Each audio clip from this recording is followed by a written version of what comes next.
Hi all, I+ training സൊല്യൂഷൻസിൻ്റെ പുതിയൊരു ക്ലാസ്സിലേക്ക് സ്വാഗതം.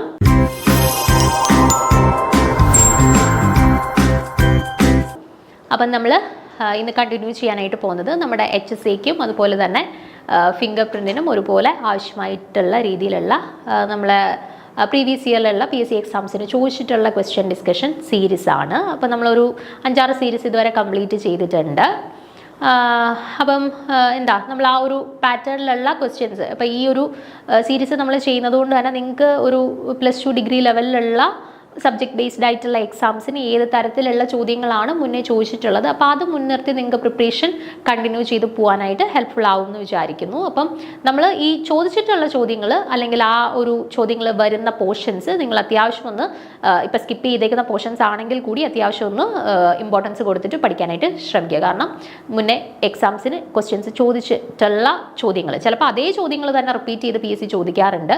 അല്ലെന്നുണ്ടെങ്കിൽ ആ ഒരു കൺസെപ്ച്വലി അതുമായിട്ട് റിലേറ്റ് ചെയ്തിട്ടുള്ള ചോദ്യങ്ങൾ വരുന്ന എക്സാംസിനും റിപ്പീറ്റ് ചെയ്ത് ചോദിക്കാറുണ്ട് കേട്ടോ. അതുകൊണ്ട് പറയുന്ന ഓരോ പോർഷൻസും നിങ്ങൾ ഹൈലൈറ്റ് ചെയ്ത് ഇമ്പോർട്ടൻസ് കൊടുത്ത് മുന്നേ ചോദിച്ചിട്ടുള്ള ക്വസ്റ്റ്യൻ ആണ് എന്നുള്ള ഇമ്പോർട്ടൻസ് കൊടുത്തിട്ട് തന്നെ പഠിക്കാനായിട്ട് ശ്രദ്ധിക്കുക കേട്ടോ. അപ്പോൾ ഇന്നത്തെ ഫസ്റ്റ് ക്വസ്റ്റ്യൻ നോക്കുക. Which of the following is paramagnetic? അപ്പോൾ ഇവിടെ 4 ഓപ്ഷൻസ് കൊടുത്തിട്ടുണ്ട്: N2, CO, NO, O2. അപ്പോൾ ഈ തന്നിരിക്കുന്നതിൽ പാരാമാഗ്നറ്റിക് സ്വഭാവം കാണിക്കുന്ന തന്മാത്രയെ തിരിച്ചറിയുക എന്നാണ് ചോദ്യം. ഇപ്പം N2 ആണോ, CO ആണോ, NO ആണോ, O2 ആണോ, ഇതിൽ ആർക്കാണ് പാരാമാഗ്നറ്റിക് ബിഹേവിയർ ഉള്ളത് എന്നാണ് ചോദ്യം. അപ്പം പാരാമാഗ്നറ്റിക് ബിഹേവിയർ ഉള്ളത് ആർക്കാണ്, അല്ലെന്നുണ്ടെങ്കിൽ ഡയാമാഗ്നറ്റിക് ബിഹേവിയർ കാണിക്കുന്നത് ആർക്കാണ് എന്ന് ചോദിച്ചു കഴിഞ്ഞാൽ ആദ്യം നമുക്ക് എന്ത് ചെയ്താലേ അത് പറ്റുള്ളൂ കണ്ടുപിടിക്കാനായിട്ട്? അവരുടെ കോൺഫിഗറേഷൻസ് എഴുതണം. മോളിക്കുലാർ ഇലക്ട്രോണിക് കോൺഫിഗറേഷൻസ് എഴുതി കഴിഞ്ഞ ശേഷം മാത്രമേ നമുക്ക് അത് യൂസ് ചെയ്തുകൊണ്ട് ഇവർ ഡയാമാഗ്നറ്റിക് ആണോ പാരാമാഗ്നറ്റിക് ആണോ എന്നുള്ള കാര്യം കണ്ടുപിടിക്കാനായിട്ട് പറ്റുള്ളൂ. അപ്പോൾ ഫസ്റ്റ് സ്റ്റെപ്പ് എന്ന് പറയുന്നത് എന്താണ്? ഇവരുടെ മോളിക്കുലാർ ഇലക്ട്രോണിക് കോൺഫിഗറേഷൻ എഴുതുക. ഓക്കെ, അത് എഴുതിയ ശേഷം മാത്രമാണ് നമുക്ക് എന്ത് കണ്ടുപിടിക്കാനായിട്ട് പറ്റുക? അവർ ഡയമാഗ്നറ്റിക് ആണോ അതോ പാരാമാഗ്നറ്റിക് ആണോ എന്നുള്ളത് കണ്ടുപിടിക്കാനായിട്ട് പറ്റുക. ഓക്കെ, അപ്പോൾ ഇവിടെ നമ്മൾ നേരത്തെ ബോണ്ട് ഓർഡർ എന്തോ കണ്ടുപിടിക്കുന്ന ഒരു ക്വസ്റ്റ്യൻ പ്രീവിയസ് ഇയറിൽ ചോദിച്ചത് ഡിസ്കസ് ചെയ്ത സമയത്ത് നമ്മൾ പറഞ്ഞിട്ടുണ്ടായിരുന്നു. അപ് ടു 14 ഇലക്ട്രോൺസ് വരുന്നതും അതുപോലെ മോർ ദാൻ 14 ഇലക്ട്രോൺസ് വരുന്നിടത്തും ഇലക്ട്രോണിക് കോൺഫിഗറേഷൻ എഴുതുന്നത് സെയിം വേയിലാണോ? അല്ല, വ്യത്യാസമുണ്ട് അല്ലേ? അപ് ടു 14 ഇലക്ട്രോൺസും മോർ ദാൻ 14 ഇലക്ട്രോൺസും വരുന്ന കേസിൽ ഇലക്ട്രോണിക് കോൺഫിഗറേഷൻ എഴുതുന്നതിൽ വ്യത്യാസമുണ്ട്. അത് ആദ്യം നിങ്ങൾ കൃത്യമായിട്ട് ആ ഓർഡർ പഠിച്ചു വെച്ചേക്കുക. കാരണം ഇതേപോലെയുള്ള ചോദ്യം വന്നു കഴിഞ്ഞാൽ നമ്മൾ ഈ ഓർഡർ തെറ്റിച്ച് കഴിഞ്ഞാൽ പിന്നെ നമുക്ക് എന്തൊക്കെ ചെയ്യാൻ അറിയാമെന്ന് പറഞ്ഞാലും നമ്മളുടെ ആൻസർ തെറ്റ് വരും കേട്ടോ. ഇപ്പം നമ്മൾ ടോട്ടൽ 15 ഇലക്ട്രോൺസ് ഉണ്ടായിരുന്നു, പക്ഷെ നമ്മൾ ഈ ഒരു പാറ്റേണിലാണ് ഇലക്ട്രോൺസ് ഫില്ല് ചെയ്തിട്ട് അതിൻ്റെ ബോണ്ട് ഓർഡറും കാര്യങ്ങളൊക്കെ കണ്ടുപിടിച്ചതെന്നുണ്ടെങ്കിൽ നമുക്കിപ്പോൾ ചെയ്യുന്നത് അറിയാമായിരിക്കും, ചെയ്ത മെത്തേഡൊക്കെ കറക്റ്റ് ആയിരിക്കും, പക്ഷേ നമ്മുടെ ഫൈനൽ ആൻസർ തെറ്റിപ്പോകും. അപ്പോൾ നിങ്ങൾ ആദ്യം ഈ ഒരു പാറ്റേണിലുള്ള ക്വസ്റ്റ്യൻസ് വർക്ക്ഔട്ട് ചെയ്യാൻ പഠിക്കുന്നതിന് മുന്നോടിയായിട്ട് ഈ up to 14 electrons and more than 14 electrons വരുമ്പോഴത്തേനും ഫില്ല് ചെയ്യേണ്ട ഓർഡർ കൃത്യമായിട്ട് പഠിച്ചു വെച്ചിരിക്കുക. ഓക്കെ, അപ്പം നമ്മൾ മുന്നേ വേറൊരു ക്വസ്റ്റ്യൻ പറഞ്ഞ സമയത്തൊന്ന് പറഞ്ഞതായിരുന്നു, എങ്കിലും നോക്കുക. അപ് ടു 14 ഇലക്ട്രോൺസ് ആണ് എന്നുണ്ടെങ്കിൽ ഇലക്ട്രോൺസിനെ ഫില്ല് ചെയ്യേണ്ട ഓർഡർ എങ്ങനെയാണ് വരിക? σ1s, σ*1s, σ2s, σ*2s, π2px equal to π2py, σ2pz. Okay, σ1s, σ*1s, σ2s, σ*2s, π2px equal to π2py, σ2pz.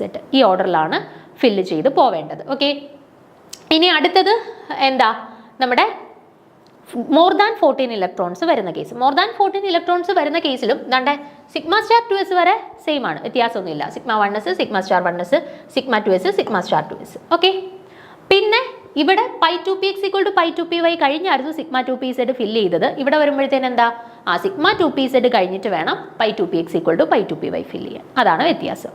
Okay, പിന്നെ അത് കഴിഞ്ഞ ശേഷം π*2px equal to π*2py, σ*2pz. Okay, അപ്പം അപ് ടു 14 ഇലക്ട്രോൺസിൽ ആദ്യം π2px π2py ഫില്ല് ചെയ്ത ശേഷം മാത്രം ഏതിലേക്ക് fill ചെയ്യുക? σ2pz ഫില്ല് ചെയ്യുക. ആൻഡ് മോർ ദാൻ 14 ഇലക്ട്രോൺസ് വരുന്ന കേസിൽ σ2pz ഫില്ല് ചെയ്ത ശേഷം മാത്രം π2px π2py ഫില്ല് ചെയ്യുക. Then π*2px π*2py, σ*2pz. Okay ആണേ. അപ്പോൾ ആ ഫില്ലിംഗ് ഓഫ് ഇലക്ട്രോൺസിൻ്റെ ഓർഡർ പഠിച്ചു വെക്കുക എന്നുള്ളതാണ് നമ്മുടെ ഒന്നാമത്തെ ഡ്യൂട്ടി. ഓക്കെ, ഇനി വരാം. ഇനി നമുക്ക് ഓരോന്നായിട്ട് ഓരോരുത്തരുടെ കേസിലും ടോട്ടൽ ഇലക്ട്രോൺസിനെ കൗണ്ട് ചെയ്തിട്ട് ഇലക്ട്രോൺസിനെ ഒന്ന് ഫില്ല് ചെയ്ത് എങ്ങനെയാണ് ഫില്ലിങ് വരുന്നതെന്നുള്ളത് നോക്കാം. നമ്മുടെ ഒന്നാമത്തെ ഓപ്ഷൻ എന്തായിരുന്നു? N2 nitrogen. നൈട്രജന്റെ കേസിൽ അറ്റോമിക് നമ്പർ 7 ആണ്. So total number of electrons 7 ആണ്. പക്ഷേ N2 ആകുമ്പോൾ 2 നൈട്രജൻ ഉണ്ട്. അപ്പോൾ 7 7 14 ഇലക്ട്രോൺസ്. അപ്പോൾ അപ് ടു 14 ഇലക്ട്രോൺസ് ഏത് ഓർഡർ ഫോളോ ചെയ്താൽ മതി? ഫസ്റ്റിൽ ഈ ആദ്യം പറഞ്ഞിരിക്കുന്ന ഓർഡറിൽ ഫില്ല് ചെയ്താൽ മതി. അപ്പോൾ 14 ഇലക്ട്രോൺസിനെ ഫില്ല് ചെയ്യുമ്പോൾ എങ്ങനെ വരും? 2 4 6 8 10 12 14 ഇലക്ട്രോൺസിനെ ഫില്ല് ചെയ്തല്ലോ. അപ്പോൾ നോക്കിക്കേ, ഇവിടെ ഹാഫ് ഫിൽഡ് ആയിട്ടുള്ള ഇലക്ട്രോൺസ് ഉണ്ടോ അതോ കംപ്ലീറ്റ്ലി ഫിൽഡ് ആയിട്ടുള്ള ഇലക്ട്രോൺസ് ആണോ? ഇവിടെ നോക്കിക്കഴിഞ്ഞാൽ നിങ്ങൾക്ക് കാണാം ഹാഫ് ഫിൽഡ് ആയിട്ടുള്ള ഇലക്ട്രോൺസ് ഒന്നുമില്ല, എല്ലാം കംപ്ലീറ്റ്ലി ഫിൽഡ് ആയിട്ടുള്ള ഇലക്ട്രോൺസ് ആണ്. പാർഷ്യലി ഫിൽഡ് ആയിട്ടുള്ള ഇലക്ട്രോൺസ് ഒന്നും തന്നെ ഇല്ല. ഓക്കെ, അപ്പോൾ കംപ്ലീറ്റ്ലി ഫിൽഡ് ആയിട്ടുള്ള ഇലക്ട്രോൺസ് ആയതുകൊണ്ട് തന്നെ കംപ്ലീറ്റ്ലി ഫിൽഡ് ആയിട്ടുള്ള ഇലക്ട്രോൺസ് ആണെങ്കിൽ അവർ മാഗ്നറ്റിക് ബിഹേവിയർ എങ്ങനെയായിരിക്കും കാണിക്കുക? ഡയാമാഗ്നറ്റിക് ആയിരിക്കും. എവിടെയാണോ അൺപെയർഡ് ആയിട്ട് ഇലക്ട്രോൺസ് ഉള്ളത്, ഇലക്ട്രോൺസിനെ ഫില്ല് ചെയ്യുന്ന സമയത്ത് അൺപെയർഡ് ആയിട്ടുള്ള ഇലക്ട്രോൺസ് എവിടെയാണോ ഉള്ളത് അവിടെ മാത്രമേ പാരാമാഗ്നറ്റിക് ബിഹേവിയർ കാണിക്കുന്നുള്ളൂ. എവിടെയാണോ ഇലക്ട്രോൺസിനെ ഫില്ല് ചെയ്യുമ്പോൾ എല്ലാം കംപ്ലീറ്റ്ലി ഫിൽഡ് ആയിട്ട് എല്ലാം പെയർഡ് ആയിട്ടുള്ളത് അവിടെ മാഗ്നറ്റിക് ബിഹേവിയർ ഡയാമാഗ്നറ്റിക് ആയിരിക്കും. അപ്പം നൈട്രജന്റെ കേസിൽ നോക്കിക്കേ, എല്ലാവരും പെയർഡ് ആയിട്ട് നിൽക്കുകയാണ്. അൺപെയർഡ് ആയിട്ടുള്ള ഇലക്ട്രോൺസ് വല്ലതും ഉണ്ടോ? ഇല്ല. അതുകൊണ്ട് ഇവരുടെ മാഗ്നറ്റിക് ബിഹേവിയർ പറയുമ്പോൾ അതെങ്ങനെയായിരിക്കും? പാരാമാഗ്നറ്റിക് ആയിരിക്കുമോ ഡയാമാഗ്നറ്റിക് ആയിരിക്കുമോ? എല്ലാവരും പെയർഡ് ആയതുകൊണ്ട് തന്നെ ഡയാമാഗ്നറ്റിക് ബിഹേവിയർ ആയിരിക്കും N2 മോളിക്യൂൾ കാണിക്കുന്നത്. ഓക്കെ, സോ N2ന്റെ കേസിൽ ഡയാമാഗ്നറ്റിക് ആണ്. ഇനി അടുത്ത എക്സാമ്പിൾ വന്നേക്കുന്നത് CO ആണ്. CO ആകുമ്പോൾ നോക്കിക്കേ, കാർബണും ഉണ്ട് ഓക്സിജനും ഉണ്ട്. കാർബണിനകത്തുള്ള ടോട്ടൽ ഇലക്ട്രോൺസ് എത്രയാണ്? 6. ഓക്സിജനകത്തുള്ള ടോട്ടൽ ഇലക്ട്രോൺസ് എത്രയാണ്? 8. അപ്പോൾ ടോട്ടൽ ഇലക്ട്രോൺ കൗണ്ട് എന്ന് പറയുന്നത് എത്രയാ? 8 6 14 ഇലക്ട്രോൺസ് തന്നെയാണ്. അപ്പം നൈട്രജനിൽ എങ്ങനെയാണോ ഫില്ല് ചെയ്തത് അതുപോലെ 14 ഇലക്ട്രോൺസിനെ ഫില്ല് ചെയ്യുക. നോക്കിക്കുക, എല്ലാം 2 2 2 2 2 2 2 എന്നാണ് പോയേക്കുന്നത് അല്ലേ? അൺപെയർഡ് ഇലക്ട്രോൺ ഉണ്ടോ? ഇല്ല, എല്ലാം കംപ്ലീറ്റ്ലി പെയർഡ് ആണ്. സോ ഇതും എന്താണ്? ഡയാമാഗ്നറ്റിക് ബിഹേവിയർ ആണ് കാണിക്കുന്നത്. ഇനി അടുത്ത NO ഒന്ന് നോക്കിക്കേ. NO എന്ന് പറയുമ്പോഴത്തേന് ആരൊക്കെയുണ്ട്? നൈട്രജന്റെയും ഓക്സിജന്റെയും കൂടെ ടോട്ടൽ ഇലക്ട്രോൺസിനെ കൗണ്ട് ചെയ്യണം. നൈട്രജൻ 7 ആണ്, ഓക്സിജന്റെ എത്രയാണ്? 8 ആണ്. അപ്പം 7 7 14 1 15 ഇലക്ട്രോൺസിനെ നമുക്ക് ഫില്ല് ചെയ്യേണ്ടതായിട്ടുണ്ട്. അവിടെ കേൾക്കുമ്പോഴേ അറിയാം ഓഡ് നമ്പർ ഓഫ് ഇലക്ട്രോൺസ് ആണ്. ഓഡ് നമ്പർ ഓഫ് ഇലക്ട്രോൺസ് ആകുമ്പോൾ ഒരാൾക്ക് പെയർ ചെയ്യാൻ കാണത്തില്ല, ഒരാൾ അൺപെയർഡ് ആയിട്ട് നിൽക്കും. അപ്പം അൺപെയർഡ് ആയിട്ട് നിൽക്കുന്നത് കൊണ്ട് അതിപ്പോൾ ഇലക്ട്രോൺസിനെ ഫില്ല് ചെയ്യണമെന്നില്ല. 15 electrons odd number of electrons കാണുമ്പോഴേ അറിയാം ഒരാൾക്ക് പെയർ ചെയ്യാൻ കൂടെ ആളില്ല, അൺപെയർഡ് ആയിട്ട് നിൽക്കും. അതുകൊണ്ട് അവർ ഏത് ബിഹേവിയർ ആയിരിക്കും കാണിക്കുന്നത്? പാരാമാഗ്നറ്റിക് ബിഹേവിയർ ആയിരിക്കും കാണിക്കുന്നത്. നമുക്ക് എഴുതി നോക്കാതെ തന്നെ ഉറപ്പിക്കാൻ പറ്റുന്ന കാര്യമാണ്. എങ്കിലും ഒന്ന് ഫില്ല് ചെയ്ത് നോക്കാം. ഇവിടെ മോർ ദാൻ 14 ഇലക്ട്രോൺസ് ആണ്. അപ്പോൾ സിഗ്മ 2pz ഫില്ല് ചെയ്ത ശേഷം മാത്രമേ ഏത് ഫില്ല് ചെയ്യാവൂ? Pi 2px pi 2py fill ചെയ്യാവൂ. അതിനുശേഷം pi star 2px pi star 2py then sigma star 2pz. Okay, അപ്പം 2 4 6 8 10 12 14 1 15 നോക്കിക്കേ, പൈ സ്റ്റാർ 2pxൽ ഒരു ഇലക്ട്രോൺ നിൽക്കുന്നു, അൺപെയർഡ് ആയിട്ട് ഇലക്ട്രോൺ നിൽക്കുന്നു. അൺപെയർഡ് ആയിട്ട് ഇലക്ട്രോൺ നിൽക്കുകയാണെന്നുണ്ടെങ്കിൽ അവരുടെ മാഗ്നറ്റിക് ബിഹേവിയർ എന്താ വരിക? പാരാമാഗ്നറ്റിക് ബിഹേവിയർ ആയിരിക്കും. സോ അവർ പാരാമാഗ്നറ്റിക് ബിഹേവിയർ കാണിക്കുന്ന ആളുകളാണ്. ഓക്കെ ആണേ. ഇനി അടുത്തത് O2 2- നോക്കാം. O2 2- കേസിൽ എത്രയാണ് ടോട്ടൽ ഇലക്ട്രോൺസ്? നോക്കിക്കേ, O2 2- ആണ്. അപ്പം 2 ഓക്സിജൻ ഉണ്ട് അല്ലേ? അപ്പോൾ ഓരോ ഓക്സിജന് നിങ്ങൾക്കറിയാം 8 ഇലക്ട്രോൺസ് ഉണ്ട്. 2 ഓക്സിജൻ ആകുമ്പോൾ 8 + 8. പിന്നെ നോക്കിക്കേ, 2 നെഗറ്റീവ് ചാർജ് ഉണ്ട്, അതായത് 2 ഇലക്ട്രോൺസും കൂടെ അധികത്തിൽ മേടിച്ചിട്ടുണ്ട്. അപ്പം അതിനെയും കൂടെ കൂട്ടണ്ടേ? അപ്പം എത്ര? 8 8 16 17 18. അപ്പം ടോട്ടലി എത്ര ഇലക്ട്രോൺസ് ആയി? 18 ഇലക്ട്രോൺസ് ഉണ്ട് O2 2- അപ്പോഴും നമ്മുടെ രണ്ടാമത്തെ പാറ്റേണിൽ വേണം ഇലക്ട്രോൺസിനെ ഫില്ല് ചെയ്യാൻ. അതായത് സിഗ്മ 2pz കഴിഞ്ഞ് പൈ 2px പൈ 2py, അതിനുശേഷം pi star 2px pi star 2py. ഇനി ഇലക്ട്രോൺസിനെ ഫില്ല് ചെയ്ത് നോക്കിക്കേ. 2 4 6 8 10 12 14 16 18. നോക്കിക്കേ, എവിടെയെങ്കിലും അൺപെയർഡ് ആയിട്ട് ഇലക്ട്രോൺസ് നിൽപ്പുണ്ടോ? ഇല്ല, എല്ലാവരും പെയർഡ് ആയിട്ടാണ് നിൽക്കുന്നത് അല്ലേ? അപ്പം അൺപെയർഡ് ആയിട്ടുള്ള ഇലക്ട്രോൺസ് ഒന്നുമില്ല, എല്ലാം പെയർഡ് ആയിട്ടുള്ള ഇലക്ട്രോൺസ് ആണ്. അതുകൊണ്ട് തന്നെ ഇവരുടെയും മാഗ്നറ്റിക് ബിഹേവിയർ പറയുമ്പോൾ എങ്ങനെയാ വരിക? ഡയമാഗ്നറ്റിക് ആണോ പാരാമാഗ്നറ്റിക് ആണോ? ഇവരും ഡയാമാഗ്നറ്റിക് ആണ്. Since it is completely filled electrons, unpaired electrons ഒന്നുമില്ല. സോ ഡയമാഗ്നറ്റിക് ആണ്. അപ്പം തന്നിട്ടുള്ളതിൽ ആര് മാത്രമേ ഉള്ളൂ? പാരാമാഗ്നറ്റിക് ബിഹേവിയർ അല്ലെങ്കിൽ അൺപെയർഡ് ഇലക്ട്രോൺസ് ആയിട്ട് നിന്നത് എവിടെ മാത്രമേ ഉള്ളൂ? NOയുടെ കേസിൽ മാത്രമേ അൺപെയർഡ് ഇലക്ട്രോൺസ് ഉള്ളായിരുന്നു. സോ തന്നിട്ടുള്ള ഓപ്ഷൻസിൽ ആരാ NOയിൽ മാത്രമേ ഉള്ളൂ ഈ അൺപെയർഡ് ഇലക്ട്രോൺസ് ഉള്ളത്. അതുകൊണ്ട് NO മാത്രമാണ് എന്ത് തന്നിട്ടുള്ള കൂട്ടത്തിൽ പാരാമാഗ്നറ്റിക് ബിഹേവിയർ കാണിക്കുന്നവർ. സോ കറക്റ്റ് ആൻസർ എന്ന് പറയുന്നത് ഓപ്ഷൻ സി ആണ് കേട്ടോ. അപ്പോൾ ഈ പാരാമാഗ്നറ്റിക് ബിഹേവിയർ അല്ലെങ്കിൽ ഡയമഗ്നറ്റിക് ബിഹേവിയർ കണ്ടുപിടിക്കാനുള്ള ചോദ്യങ്ങൾ അല്ലെങ്കിൽ ബോണ്ട് ഓർഡർ കണ്ടുപിടിക്കാനായിട്ടുള്ള ചോദ്യങ്ങൾ, ഇങ്ങനെയുള്ള ചോദ്യങ്ങൾക്കെല്ലാം നമ്മൾ ഈ പറഞ്ഞതുപോലെയുള്ള മോളിക്കുലർ ഇലക്ട്രോണിക് കോൺഫിഗറേഷൻ ആണ് ആവശ്യമായിട്ട് വരുന്നത്. സോ ഈ ഒരു കൺസെപ്റ്റ് നിങ്ങൾ എന്തായാലും പഠിച്ചു വെച്ചിരിക്കുക. ഇതുമായിട്ട് റിലേറ്റ് ചെയ്ത് ഒന്നുകിൽ നമുക്ക് മാഗ്നറ്റിക് ബിഹേവിയർ കണ്ടുപിടിക്കാൻ, അല്ലെന്നുണ്ടെങ്കിൽ ഈ ബോണ്ട് ഓർഡർ കണ്ടുപിടിക്കാനൊക്കെയുള്ള ചോദ്യങ്ങൾ സ്ഥിരമായിട്ട് എക്സാമിന് ചോദിക്കുന്നതാണ്. സോ ഈ ഒരു കൺസെപ്ച്വലി വരുന്ന കാര്യങ്ങൾ നിങ്ങൾ കൃത്യമായിട്ടും പഠിച്ചു വെച്ചിരിക്കുക. ജസ്റ്റ് വേറെ ഒന്നുമില്ല, ഈ അപ് ടു 14 മോർ ദാൻ 14 വരുമ്പോൾ ഇലക്ട്രോൺസിനെ എങ്ങനെ ഫില്ല് ചെയ്യുക. ഇലക്ട്രോൺസിനെ കൗണ്ട് ചെയ്യാൻ നിങ്ങൾക്ക് ഓൾറെഡി അറിയാമല്ലോ, നിങ്ങൾ അറ്റോമിക് നമ്പേഴ്സ് നിങ്ങൾക്ക് അറിയാം. അത് വെച്ചിട്ട് ഇലക്ട്രോൺസ് എത്ര ഉണ്ടെന്ന് കണ്ടുപിടിക്കാൻ തന്നെ ഇലക്ട്രോൺസിനെ ഫില്ല് ചെയ്താൽ മതി. ബാക്കി അൺപെയർഡ് ഇലക്ട്രോൺസും പെയർഡ് ഇലക്ട്രോൺസും നോക്കി മാഗ്നറ്റിക് ബിഹേവിയർ കണ്ടുപിടിക്കാം. പാരാമാഗ്നറ്റിക് ആണോ ഡയമഗ്നറ്റിക് ആണോ. ദെൻ എന്താ നമ്മുടെ ബോണ്ട് ഓർഡർ കണ്ടുപിടിക്കാനായിട്ട് half into number of electrons in bonding molecular orbital minus number of electrons in antibonding molecular orbital. നമ്മൾ വേറെ ചോദ്യം പറഞ്ഞ സമയത്ത് പറഞ്ഞതായിരുന്നു അല്ലേ. ഇപ്പോൾ ബോണ്ടിങ് മോളിക്കുലർ ഓർബിറ്റൽ എന്ന് പറഞ്ഞാൽ എന്താ സ്റ്റാർ ഇല്ലാത്ത ആളുകൾ, ആൻറ്റി ബോണ്ടിങ് എന്ന് പറഞ്ഞാൽ ഈ സ്റ്റാർ ഉള്ളവർ. ഓക്കെ, അപ്പോൾ അത് രണ്ടും കൂടെ മൈനസ് ചെയ്തിട്ട് അതിനെ 2 വെച്ചിട്ട് ഡിവൈഡ് ചെയ്ത് കഴിഞ്ഞാൽ ബോണ്ട് ഓർഡർ കിട്ടും. ഈ 2 പാറ്റേണിലുള്ള ചോദ്യങ്ങളാണ് ഈ ഒരു സെക്ഷനിൽ നിന്നും കൂടുതലും ചോദിക്കുക കേട്ടോ. അപ്പോൾ അത് നിങ്ങൾക്ക് അറിയാമല്ലോ. ഓക്കെ, അപ്പോൾ അത് ക്ലിയർ ആണ് എന്നുണ്ടെങ്കിൽ നമുക്കിനി അടുത്ത ചോദ്യത്തിലോട്ട് പോവാം. Which of the following element is A metalloid. അപ്പോൾ തന്നിട്ടുള്ളതിൽ മെറ്റലോയിഡ് കാറ്റഗറിയിൽ ഉൾപ്പെട്ടിട്ടുള്ള എലമെന്റ് ഏതാണ് എന്നാണ് ചോദ്യം. സോഡിയം ആണോ, കൊബാൾട്ട് ആണോ, നൈട്രജൻ ആണോ, ടെലൂറിയം ആണോ? തന്നിട്ടുള്ളതിൽ എന്താ മെറ്റലോയിഡ് കാറ്റഗറിയിൽ ഉൾപ്പെടുന്നത് ആര്? എന്താണ് മെറ്റലോയിഡ് എന്ന് പറഞ്ഞാൽ? മെറ്റൽസും അല്ല നോൺ മെറ്റൽസും അല്ല, മെറ്റൽസിൻ്റെയും നോൺ മെറ്റൽസിൻ്റെയും ഇടയിലായിട്ട് കാണുന്നവർ, അവരാണ് മെറ്റലോയിഡ് എന്ന് പറയുന്നത്. അപ്പോൾ സോഡിയം ആണോ, കൊബാൾട്ട് ആണോ, നൈട്രജൻ ആണോ, ടെലൂറിയം ആണോ മെറ്റലോയിഡ് എന്നാണ് കണ്ടുപിടിക്കേണ്ടത് കേട്ടോ. തന്നിരിക്കുന്നതിൽ മെറ്റലോയിഡ് ഏതാണ് എന്ന് തിരിച്ചറിയുക. Sodium, cobalt, nitrogen, tellurium. Okay, അപ്പോൾ നമുക്ക് ജസ്റ്റ് എന്താണ് മെറ്റലോയിഡ്സ്, ആരൊക്കെയാണ് മെറ്റലോയിഡ്സിൻ്റെ കാറ്റഗറിയിൽ വരുന്നത് എന്നുള്ളത് ജസ്റ്റ് ഒന്ന് നോക്കാം. നോക്കിക്കേ, metalloids are chemical elements that have properties between those of metals and non metals. നോക്കിക്കേ, ആക്ച്വലി ഇവർ മെറ്റൽസ് അല്ല നോൺ മെറ്റൽസ് അല്ല. ഇവരുടെ പ്രോപ്പർട്ടീസ് എന്ന് പറഞ്ഞാൽ മെറ്റൽസിൻ്റെയും കുറച്ച് പ്രോപ്പർട്ടീസ് ഉണ്ട്, നോൺ മെറ്റൽസിൻ്റെയും കുറച്ച് പ്രോപ്പർട്ടീസ് ഉണ്ട്. അപ്പം മെറ്റലുകളുടെയും നോൺ മെറ്റലുകളുടെയും ഇടയിലായിട്ട് അവരുടെ ഒരു ഇന്റർമീഡിയറ്റ് പ്രോപ്പർട്ടീസ് കാണിക്കുന്ന ആളുകളെയാണ് നമ്മൾ മെറ്റലോയിഡുകൾ എന്ന് വിളിക്കുന്നത്. ഓക്കെ, ഇനി മെറ്റലോയിഡുകളിനകത്ത് ഇൻക്ലൂഡ് ചെയ്യുന്നത് ആരൊക്കെയാണെന്ന് നോക്കിക്കേ. ബോറോൺ ഉണ്ട്, സിലിക്കൺ ഉണ്ട്, ജർമേനിയം ഉണ്ട്, ആഴ്സനിക് ഉണ്ട്, ആന്റിമണി ഉണ്ട്, അതുപോലെ ടെലൂറിയം ഉണ്ട്. ബോറോൺ ഉണ്ട്, സിലിക്കൺ ഉണ്ട്, ജർമേനിയം ഉണ്ട്, ആഴ്സനിക് ഉണ്ട്, ആന്റിമണി ഉണ്ട്, ടെലൂറിയം ഉണ്ട്. ഇതൊക്കെ ഈ പറയുന്ന മെറ്റലോയിഡ്സിൻ്റെ കാറ്റഗറിയിൽ ഇൻക്ലൂഡ് ചെയ്യുന്ന ഇമ്പോർട്ടൻ്റ് ആയിട്ടുള്ള മെയിൻ ആയിട്ടുള്ള കുറച്ച് എക്സാമ്പിൾസ് ആണ്. ഓക്കെ, പിന്നെ നിങ്ങളുടെ ഓപ്ഷൻസിലോട്ട് പോയിക്കേ. ആരെയാണ് നമുക്ക് തന്നിട്ടുള്ളത്? സോഡിയവും കൊബാൾട്ടും നൈട്രജനും ഒന്നും അല്ല, എന്തായാലും മെറ്റൽസും നോൺ മെറ്റൽസും അല്ല. സോറി, മെറ്റൽസ് ഓർ നോൺ മെറ്റൽസിൻ്റെ കാറ്റഗറിയിൽ ഉൾപ്പെടുന്നവരാണ്. അപ്പം മെറ്റലോയിഡ് ആയിട്ടുള്ളത് ആരാണ്? ടെലൂറിയം. നമ്മൾ പറഞ്ഞു ആന്റിമണി ആയാലും ടെലൂറിയം ആയാലും ആഴ്സനിക് ആയാലും ഇതെല്ലാം എന്താണ് മെറ്റലോയിഡ്സിൻ്റെ കാറ്റഗറിയിൽ വരുന്നതാണ്. സോ ഇവിടെ കറക്റ്റ് ആൻസർ ആയിട്ട് വരുന്നത് ഓപ്ഷൻ ഡി ടെലൂറിയമാണ്. ഓക്കെ ആണേ. അപ്പോൾ ബാക്കി എക്സാമ്പിൾസ് കൂടെ നിങ്ങളൊന്ന് നോക്കി വെച്ചേക്കുക. അടുത്ത എക്സാമിന് ചിലപ്പം വേറെ എക്സാമ്പിൾസ് തന്നിട്ടായിരിക്കും ചോദിക്കുക കേട്ടോ. അപ്പോൾ എക്സാമ്പിൾസ് ഒന്ന് നോക്കി വെച്ചേക്കുക.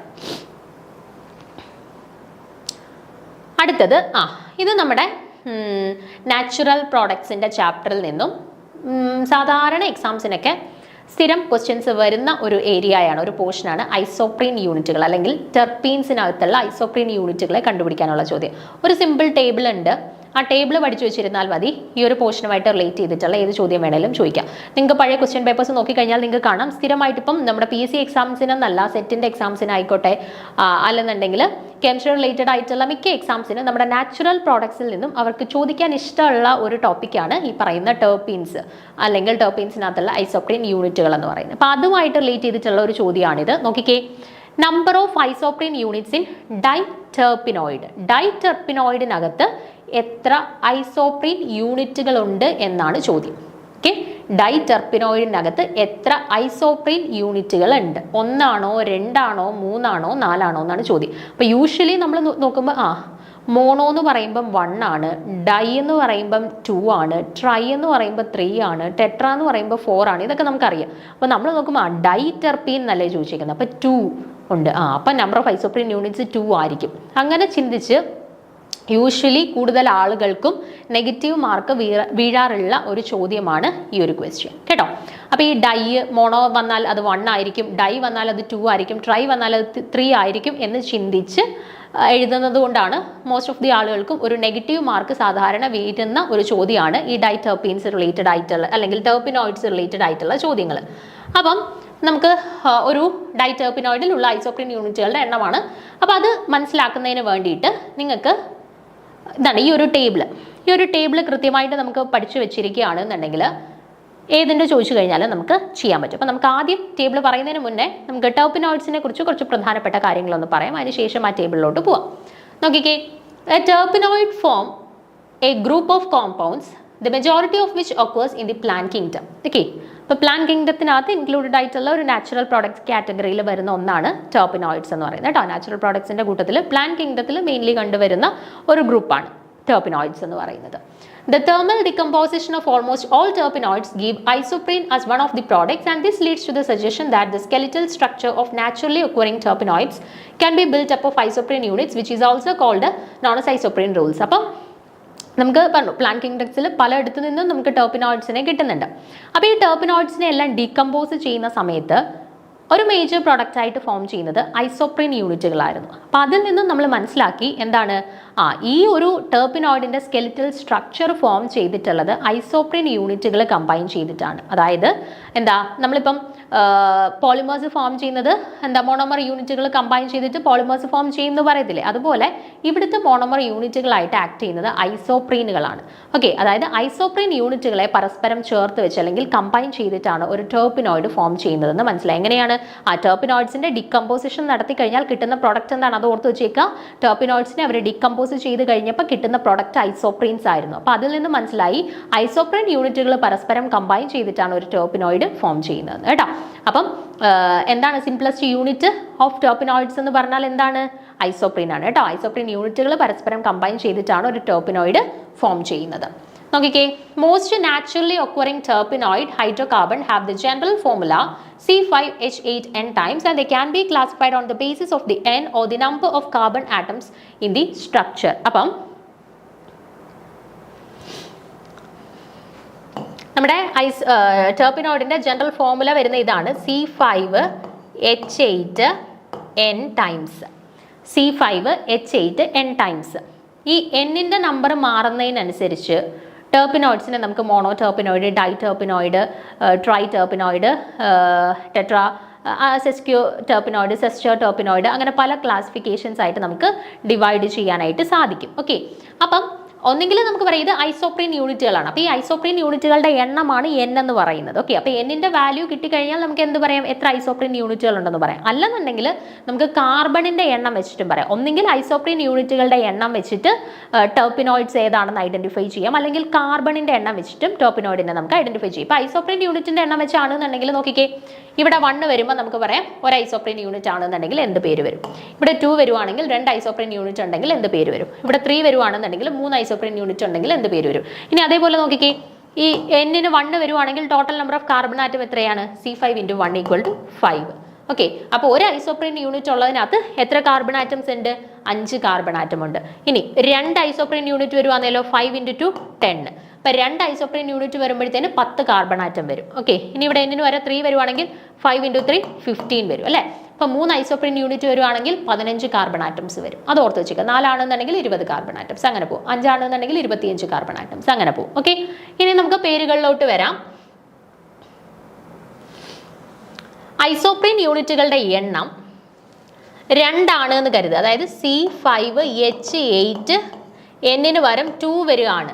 2 ഐസോപ്രീൻ യൂണിറ്റുകൾ ചേർന്നിട്ടുള്ള ടെർപിനോയിഡുകളെ വിളിക്കുന്ന പേരാണ് എന്ത്, മോണോ ടെർപിനോയിഡ്. ഞാൻ നേരത്തെ പറഞ്ഞു മോണോ എന്ന് കാണുമ്പോൾ ഒരു ഐസോപ്രീൻ യൂണിറ്റ് ആണ് എന്ന് തെറ്റിദ്ധരിക്കരുത്. 2 ഐസോപ്രീൻ യൂണിറ്റുകൾ ചേർന്നുണ്ടാവുന്ന ടെർപിനോയിഡുകളെ വിളിക്കുന്ന പേരാണ് monoterpenoid. Okay, monoterpenoid. ഇനി 3 ഐസോപ്രീൻ യൂണിറ്റുകൾ ചേർന്നുണ്ടാവുന്ന ടെർപിനോയിഡ്സിനെ വിളിക്കുന്ന പേരാണ് സെസ്ക്യൂ ടെർപിനോയിഡ്സ്. എന്താണ്, സെസ്ക്യൂ ടെർപിനോയിഡ്സ്. ഇനി 4 എണ്ണമാണ് എന്നുണ്ടെങ്കിൽ തിരിഞ്ഞു പോവരുത്, ഡൈ ടെർപിനോയിഡ്. 2 ഐസോപ്രീൻ യൂണിറ്റ് ചേർന്നല്ല ഡൈ ടെർപിനോയിഡ് ഫോം ചെയ്യുന്നത്. 4 ഐസോപ്രീൻ യൂണിറ്റുകൾ ചേർന്നുണ്ടാവുന്നതിനെയാണ് ഡൈ ടെർപിനോയിഡ് എന്ന് പറയുന്നത്. അതുപോലെ 5 ഐസോപ്രീൻ യൂണിറ്റുകൾ ചേർന്നുള്ളതാണെന്നുണ്ടെങ്കിൽ സെസ്ചെർപിനോയിഡ്സ് എന്ന് വിളിക്കും, അല്ലെ സെസ്ചെർപീൻസ് എന്ന് വിളിക്കും, അല്ലെ സെസ്ചെർപിനോയിഡ്സ് എന്ന് വിളിക്കും. ഇനി 6 എണ്ണമാണ് എന്നുണ്ടെങ്കിൽ എന്താ, ട്രൈ ടെർപിനോയിഡ്. അപ്പൊ ട്രൈ എന്ന് കാണുന്ന ഉടനെ 3 ഐസോപ്രീൻ യൂണിറ്റ് ആണെന്ന് തെറ്റിദ്ധരിക്കരുത്, അതിന്റെ ഇരട്ടിയുണ്ട് 6 ഐസോപ്രീൻ യൂണിറ്റ് ചേരുന്നതിനെയാണ് ട്രൈ ടെർപീൻസ് അല്ലെങ്കിൽ ട്രൈ ടെർപിനോയിഡ്സ് എന്ന് വിളിക്കുന്നത്. അതുപോലെ 8 ഐസോപ്രീൻ യൂണിറ്റ് ആണെന്നുണ്ടെങ്കിൽ ടെട്രാ ടെർപീൻസ് അല്ലെ ടെട്രാ ടെർപിനോയിഡ്സ്. ടെട്രാ എന്ന് കാണുന്ന ഉടനെ 4 എന്ന് ഓർക്കരുത്, അതിന്റെ ഇരട്ടിയാണ് 8 കേട്ടോ. അപ്പൊ മോണോ എന്ന് വന്നാൽ അതിന്റെ ഇരട്ടി ഐസോപ്രീൻ ഉണ്ട് 2, ഡൈ എന്ന് വന്നു കഴിഞ്ഞാൽ അതിന്റെ ഇരട്ടി ഐസോപ്രീൻ ഉണ്ട് 4, ട്രൈ എന്ന് വന്നു കഴിഞ്ഞാൽ അതിന്റെ ഇരട്ടി ഐസോപ്രീൻ ഉണ്ട് 6, ടെട്ര എന്ന് വന്നു കഴിഞ്ഞാൽ അതിന്റെ ഇരട്ടി ഉണ്ട്, അതായത് 8 ഐസോപ്രീൻ. ഓക്കെ, അപ്പോൾ ഓർത്ത് വെച്ചേക്കുക, 2 ഐസോപ്രീൻ യൂണിറ്റ് ഉള്ളതിനെ മോണോടെർപീൻസ് എന്ന് വിളിക്കുന്നു, 3 ഐസോപ്രീൻ യൂണിറ്റ് ഉള്ളതിനെ നമ്മൾ സെസ്ക്യൂടെർപീൻസ് എന്ന് വിളിക്കുന്നു, അതുപോലെ 4 ഐസോപ്രീൻ യൂണിറ്റ് ഉള്ളതിനെ നമ്മൾ ഡൈടെർപീൻസ് എന്ന് വിളിക്കുന്നു, ദെൻ 5 ഉള്ളതിനെ നമ്മൾ സെസ്ചെർപിനോയിഡ്സ് എന്ന് വിളിക്കുന്നു.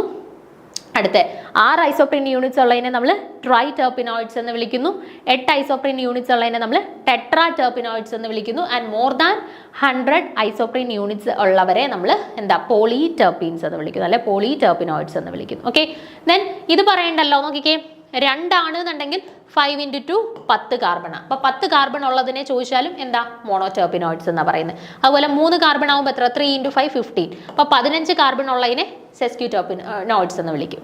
ഓക്കെ, അത് ഞാൻ വീണ്ടും റിപ്പീറ്റ് ചെയ്യുന്നില്ല, ഈ എണ്ണം വെച്ചിട്ട് × 5 ചെയ്ത് കഴിഞ്ഞാൽ അത്രയും കാർബൺ ആറ്റംസ് ആ ഒരു ടെർപിനോയിഡിലുണ്ട് എന്നുള്ളത് ഓർത്ത് വെച്ചേക്കുക. ഓക്കെ, അപ്പൊ നമ്മുടെ ചോദ്യത്തിലോട്ടൊന്ന് പോയിക്കേ, എന്തായിരുന്നു ചോദിച്ചത്, എത്ര ഐസോപ്രീൻ യൂണിറ്റ് ഉള്ളതായിരുന്നു ചോദിച്ചത്, എത്ര ഐസോപ്രീൻ യൂണിറ്റ് ഉള്ളതാണ് ഡൈടെർപീൻ എന്നാണ് ചോദിച്ചത്. അപ്പൊ ഡൈ എന്ന് വന്നു കഴിഞ്ഞാൽ അതിന്റെ ഇരട്ടി ഐസോപ്രീൻ യൂണിറ്റ് ഉണ്ട്, ഡൈ എന്ന് പറഞ്ഞാൽ 2 എന്നാണ് യൂഷ്വലി, അപ്പൊ അതിന്റെ ഇരട്ടി ആകുമ്പോൾ 4 ഐസോപ്രീൻ യൂണിറ്റ് ഉള്ളവരെയാണ് നമ്മൾ ഡൈടെർപിൻസ് അല്ലെങ്കിൽ ഡൈടെർപിനോയിഡ്സ് എന്ന് വിളിക്കുന്നത്. സോ ഓപ്ഷൻ ഡി 4 എന്നുള്ളതാണ് ഇവിടെ കറക്റ്റ് ആയിട്ട് വരുന്നത്. അപ്പം ഈ ഒരു ടേബിൾ നിങ്ങൾ പഠിച്ചു വെച്ചേക്കുകയാണെന്നുണ്ടെങ്കിൽ ടെർപിനോയിഡ്സുമായിട്ട് റിലേറ്റ് ചെയ്ത് ഏത് ചോദ്യം വന്നാലും നിങ്ങൾക്ക് ആൻസർ ചെയ്യാനായിട്ട് പറ്റും കേട്ടോ. സ്ഥിരമായിട്ട് ക്വസ്റ്റ്യൻസ് വരുന്നതാണ് നാച്ചുറൽ പ്രോഡക്ട്സിൽ നിന്നും ഈ ഒരു പോർഷൻ്റെ റിലേറ്റഡ് ചോദ്യങ്ങൾ. സോ കൃത്യമായിട്ടും ഈ ഒരു ടേബിൾ പഠിച്ചു വെക്കാനായിട്ട് ശ്രദ്ധിക്കുക. ഓക്കെ, അടുത്തത് നമ്മുടെ സർഫസ് കെമിസ്ട്രിയുമായിട്ട് റിലേറ്റ് ചെയ്തിട്ടുള്ള ഒരു ചോദ്യമായിരുന്നു. Which is true about chemisorption. നമ്മൾ സർഫസ് കെമിസ്ട്രി പഠിച്ച സമയത്ത് ഏറ്റവും അഡ്സോർപ്ഷൻ പഠിച്ചിട്ട് ആദ്യമായിട്ട് പഠിച്ചത് അഡ്സോർപ്ഷൻ്റെ 2 ക്ലാസിഫിക്കേഷൻ ആയിരുന്നു, ഫിസിക്കൽ അഡ്സോർപ്ഷനും കെമിക്കൽ അഡ്സോർപ്ഷനും, അല്ലെങ്കിൽ ഫിസിക്സ് ഓപ്ഷനും കെമീസ് ഓപ്ഷനും. ആ ഫിസിക്സ് ഓപ്ഷൻ കെമീസ് ഓപ്ഷനുമായിട്ട് റിലേറ്റ് ചെയ്തിട്ടുള്ള ഒരു ചോദ്യമാണ് അടുത്തതായിട്ട് വന്നിട്ടുള്ളത്. എന്താ ചോദ്യം, which is true about chemisorption. ഇവിടെ 4 സ്റ്റേറ്റ്മെന്റുകൾ തന്നിട്ടുണ്ട്. ഇതിൽ കെമീസ് ഓപ്ഷനുമായിട്ട് റിലേറ്റ് ചെയ്ത് ട്രൂ ആയിട്ടുള്ള ശരിയായിട്ടുള്ള സ്റ്റേറ്റ്മെന്റ് തിരഞ്ഞെടുക്കാനാണ് ചോദ്യം. അപ്പോൾ സ്റ്റേറ്റ്മെന്റുകൾ ആദ്യം ഒന്ന് വായിച്ചു നോക്കുക.